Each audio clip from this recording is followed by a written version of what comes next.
Et maintenant, on inaugure une toute nouvelle rubrique, la rubrique Fanfiction Roleplay.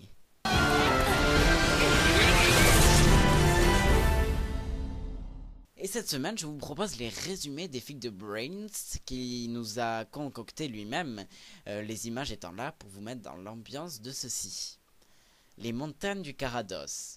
Contraints de traverser les chaînes de montagnes du Carados, après avoir ignoré les conseils de Ruel pour la contourner, nos héros se lancent sur une périlleuse route semée d'embûches avec pour guide Ace, un mystérieux yop rencontré dans une auberge. Sauront-ils traverser la montagne ? Amour et pleine lune. Notre petit groupe de héros veulent s'arrêter à un village pour la nuit, et voyant que celui-ci est attaqué et n'écoutant que leur courage, ils se pressent d'aider ses habitants à se défendre face à un immense mulou. Mais à l'issue du combat, Tristepin se fait mordre par la créature avant qu'elle ne meure. Après quoi les villageois réagissent de manière étrange à son égard, et lui et ses amis sont chassés. À ce moment, ils n'imaginent pas que le Yop est victime d'une malédiction, et que leurs ennuis ne font que commencer. Et enfin, dernière fic, le royaume Sheran Charm. Alors que Yugo et ses amis font route vers l'île d'Oma, ils sont pris d'étonnement en voyant que leur itinéraire passe par le royaume du père d'Amalia. Ils passent donc discrètement chez un vieil ami de la Sadida en espérant y trouver son aide car la princesse n'a aucune envie de retourner au palais. Ils ne le savent alors pas, mais c'est une période funeste car de nombreuses disparitions ont été constatées ces temps-ci, notamment celle du frère d'Amalia. Voilà, si ces résumés vous ont donné envie, ces 3 résumés, ces 3 fictions, rendez-vous vite sur forum.wakfu.com, section fanfic, puis topic, les fics de Brains, que je vous conseille très fortement pour passer un beau moment, surtout si vous êtes fan de la série. Cette rubrique vous a plu? Ne vous a pas plu? Donnez-nous vite votre avis par mail à wakfufrance@gmail.com, sur le forum officiel rubrique média topic le podcast du Bouffetou, ou bien encore sur wakfufrance.caseo.com. Tout de suite, on retrouve la fin de l'interview de Thomas Guitare.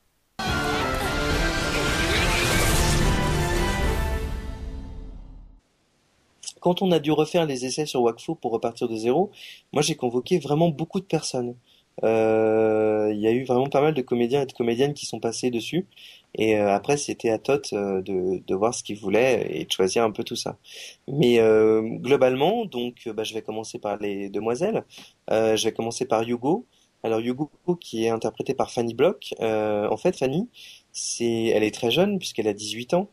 C'est une comédienne que vraiment j'ai lancée dans le doublage. En fait, je l'ai connue je l'ai connue quand elle avait 14 ans. On a bossé ensemble parce que elle faisait partie de mon association à but non lucratif qui permettait à des jeunes comédiens de s'essayer au doublage, d'essayer de travailler dans ce métier puis de se former un petit peu. On a bien bossé ensemble et puis il s'avérait qu'elle était super douée. Et en quelques années, elle a fait d'énormes progrès. Et puis, résultat des courses, quand elle a passé sur l'essai sur Wakfu, quand elle a passé son essai sur Wakfu, c'est elle qui a été choisie parce que, effectivement, c'était celle qui avait certainement fait l'essai le plus concluant pour Tot.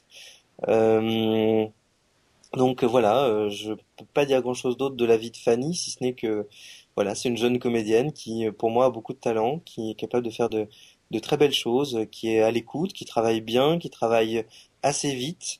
Et il n'y a pas beaucoup dans le doublage, il n'y a pas beaucoup de filles qui sont aussi jeunes, qui sont capables de travailler aussi bien et aussi rapidement. Donc, c'est super agréable de travailler avec elle. Sinon, on a Geneviève Dohang qui fait Évangéline. Geneviève, c'est pareil. Je l'ai connue quand elle avait 16 ans. Sauf qu'elle est plus âgée. Elle a 23 ans maintenant. Elle est plus âgée que que Fanny. Excuse-moi, il est un petit peu tard. Et Oui. Geneviève, c'est le même profil. C'est-à-dire que c'est vraiment des gens que j'ai formés. Et c'est pas vraiment des gens qui étaient dans le circuit du doublage habituel. Mais on avait pas mal bossé ensemble. Et du coup, ça joue beaucoup parce que sur la qualité du doublage, parce qu'on se comprend très bien. Comme on a toujours travaillé ensemble, on sait exactement. Enfin, elles savent, par exemple, quand je leur demande un truc, elles savent exactement ce que je veux, même quand des fois je suis pas très clair dans mes explications parce que j'ai pas assez dormi ou ce genre de choses. Donc pour ça c'est vraiment cool. Et puis pareil, Geneviève, moi je trouve qu'elle a une voix vraiment très très très jolie, une voix très claire, assez douce, mais elle est capable de faire des cris assez puissants, des choses vraiment difficiles. Elle a joué euh, comme Fanny, mais peut-être encore plus Geneviève, elle a encore joué des choses vraiment compliquées, difficiles à jouer, et pas que dans Wakfu, dans d'autres séries. Et donc là-dessus, elle est vraiment super. Donc je pense que en plus, je trouve que c'était chouette. La voix qu'elle avait sur Evangeline était plus raccord, je trouve, que l'ancienne voix, parce que je trouvais l'ancienne voix légèrement trop âgée. Parce qu'Evangeline, elle n'a que 17 ans. Et quand on Ouais. écoutait l'ancienne voix d'Evangeline, moi je trouvais qu'elle faisait plus 25-26, voire même j'exagère, mais vraiment 25-26, 25-30 quoi. Et il n'y a pas de raison parce qu'Evangeline, c'est quand même elle est même pas majeure, quoi. Elle a 17 ans, donc elle est plus proche vocalement d'Amalia qu'une fille de 30 ans, c'est certain. Voilà. Alors, donc je termine par, je continue par Amalia. Oui. Alors Amalia est doublée par Adeline Chotaille. Alors Adeline, c'est pas du tout le même profil que les deux autres comédiennes que je t'ai citées parce qu'Adeline, elle fait du doublage depuis qu'elle a 7 ans. Donc Ok. elle est tombée dedans quand elle était petite, hein, ça, c'est le cas de le dire. Donc voilà, au niveau âge, elle est entre Fanny et Geneviève. Et globalement, ouais, elle est super aussi, quoi. Elle a une super voix. Elle a tout de suite compris le personnage d'Amalia.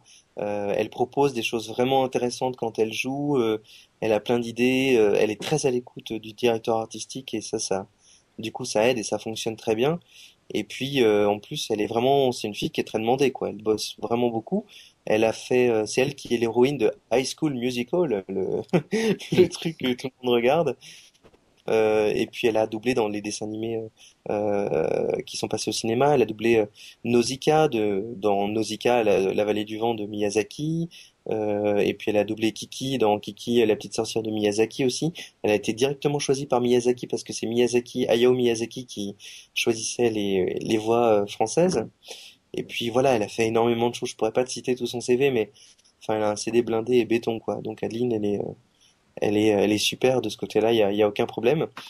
Et puis pour Ruel, sinon, Ruel, Oui. c'est Patrick Béthune. Alors, Patrick, je pense que ça doit être la première fois qu'il fait un rôle comme ça. Il est vraiment utilisé à contre-emploi, mais il fait ça très bien. D'ailleurs, comment dire, Patrick Béthune, au début, je sais que les gens préféraient l'ancienne voix de Ruel, mais par exemple Gus, qui est le co-réalisateur de Wakfu avec Tot, lui, c'est l'une de ses voix préférées, quoi. Il est vraiment fan de la manière dont il interprète Ruel, Patrick. Et c'est vrai que Patrick, comment dire, il a plein de nuances dans son jeu, il est assez varié, il lui a donné une personnalité assez marrante.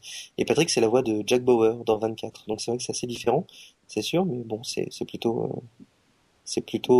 sympa.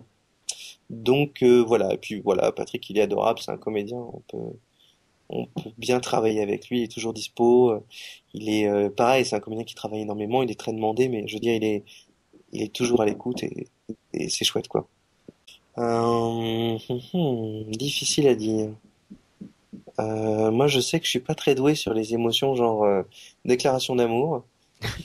C'est-à-dire que je dis ça, mais c'est quand j'ai commencé le doublage, c'est vrai que c'était pas mon fort. Je préfère faire les personnages un peu timides, un peu réservés dans leur coin. Je faisais les mecs pas très sûrs d'eux, etc. Bon, alors maintenant pour Wakfu,